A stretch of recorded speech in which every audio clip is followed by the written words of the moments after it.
After all of this is said and done, Ali, which owns all of the malls, all of the commercial centers, office spaces, a lot of the master planned areas will recover. And for some of them, they're willing to take the pain and build the base while it's lower. For some, they can't take that. You will buy based on not just the amount of conviction that you have, but also the timelines that you have set forth in terms of how they will actually recover.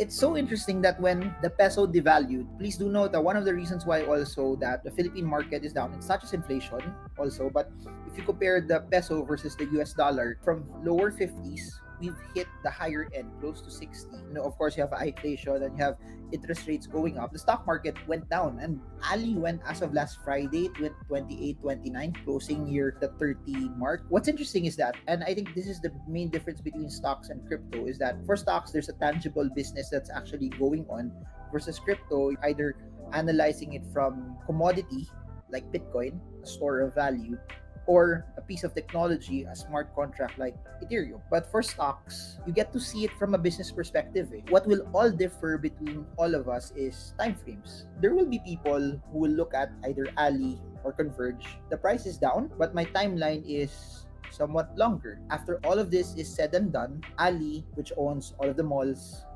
all of the commercial centers, office spaces, a lot of the master planned areas, will recover.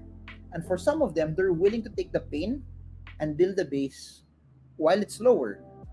For some, they can't take that. You will buy based on not just the amount of conviction that you have, but also the timelines that you have set forth in terms of how they will actually recover. Case in point, if you also look at Jollibee. Jollibee at the height of the pandemic dropped to 90, 100 pesos. As of last week, it hit 230, 240 plus also. Why? There's a tangible business behind it. And what's nice about businesses is that it's not just about the system, the product, the brand, but also you have entrepreneurs that are behind it. What am I saying here? Great entrepreneurs, great business people, when times are bad, they know how to pivot and they know how to make things better. Please do remember this, that when times are bad, that's when you find out who are the great entrepreneurs. That's where you find out who are the ones that are really good. Because when times are good, everything goes up. But the ones that know how to pivot, the ones that know how to shift, are the ones that will come out of every pandemic, every crisis, every recession better. What did Jollibee do? We were one of the longest ones to open the economy.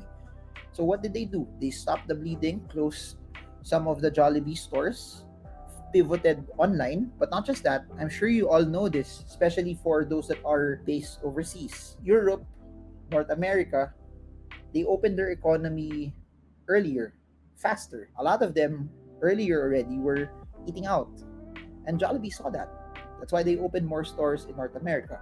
They opened more stores in Europe. The difference between stocks and crypto is that companies that are good, run by great people, know how to pivot, know how to shift, know how to find opportunities in the midst of every crisis. Look at also the business, like the question of Steven, Converge. One of the reasons why when they went into IPO, they needed money because they wanted to go beyond Luzon. They wanted to go in Visayas and Mindanao. And because it was also a lockdown, a lot of people needed broadband access. And not a lot of people have broadband yet. Everyone has a phone, everyone has mobile data, but not everyone has broadband, which is more stable, which is faster.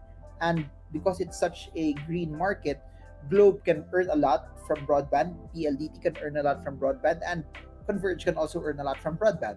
So one of the things that you look at is, are their sales still increasing? Is their revenue still increasing? Are they building more and more people actually subscribing also to them? Because ultimately that will be one of the triggers. Because in some areas, I think there will be competition between PLDT, between Converge and in Globe. But in some areas also, they might be the only ones that are there. How big the broadband industry will be and how big a role they will actually play in all of this. If you're learning, hit the like button, share, subscribe. I really do hope that this is something that gives you value and helps you.